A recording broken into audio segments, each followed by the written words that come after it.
about to go into the UN Committee conference room. We're with the Get Ready for Geneva project, and we're going to witness the UK government's examination by the UN Committee on how they're putting children's rights into practice in the UK.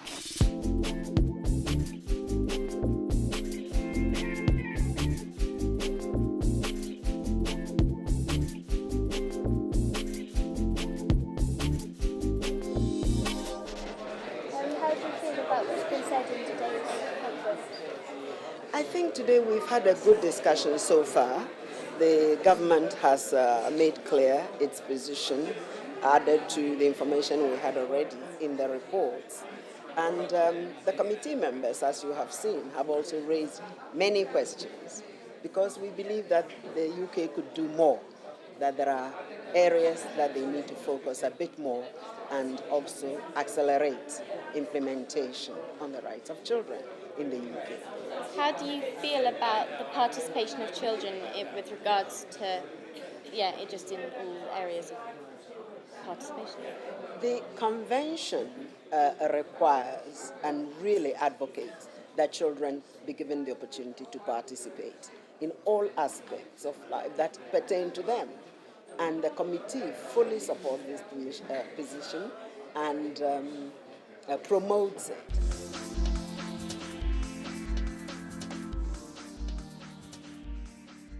We submitted a report in June in a Geneva conference. What do you think of children submitting their own report? Well, I think it's extremely important that young people and children submit a report on what their experience with this convention is, because often it's very different from how adults describe it to us. So we welcome the opportunity to receive reports from young people, from children, and from organizations that represent young people. And it really is important that all folks, all people affected by this convention get back to us with their experience, with what it's like on what we call on the ground for young people, and whether this convention is real in their lives or just a bunch of words. For us, obviously, it's important that this be real in the lives of children, and that's why this afternoon and this morning you've seen all these questions to the government about, well, what does it mean? You know, what's actually happening in your country to make this real in the lives of children?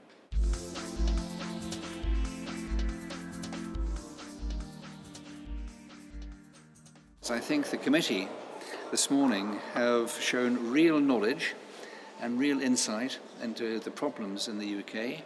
They've asked some penetrating questions. I also have no doubt that what CRAE did, what the young people did, what the commissioners did and the NGOs when we came here in June has had a huge impact because all the committee members showed themselves to be very knowledgeable about the issues, and some of the words almost came literally from what we had put into them in June. So I do think that the committee is doing a good job in pressing government on some really important issues.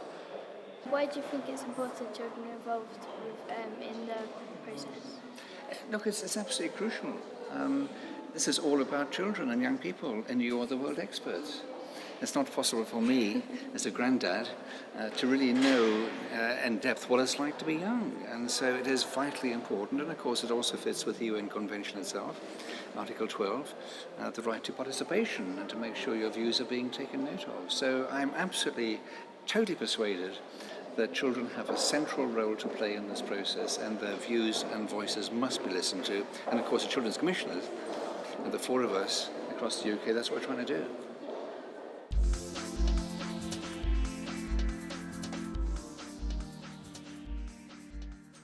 What do you hope to get out of the concluding observations? Sort of what will then be done when they're issued? Well, we hope to get some very clear steers which will help us take forward the progress we are already making on better lives for children and on children's rights. And one thing which I will make clear tomorrow is that we'll take the concluding observations very seriously. And we'll work with you, with the Children and Youth Board in the department. Colleagues in Scotland, Northern Ireland and Wales will work with their young people. Ministers will be involved, and we'll listen very carefully to the concluding observations, and we'll reflect on them in the next document we're doing on our children's plan. you know the children's plan, and we're going to do a 1-year-on document, and we'll see if we can reflect on the concluding observations in that.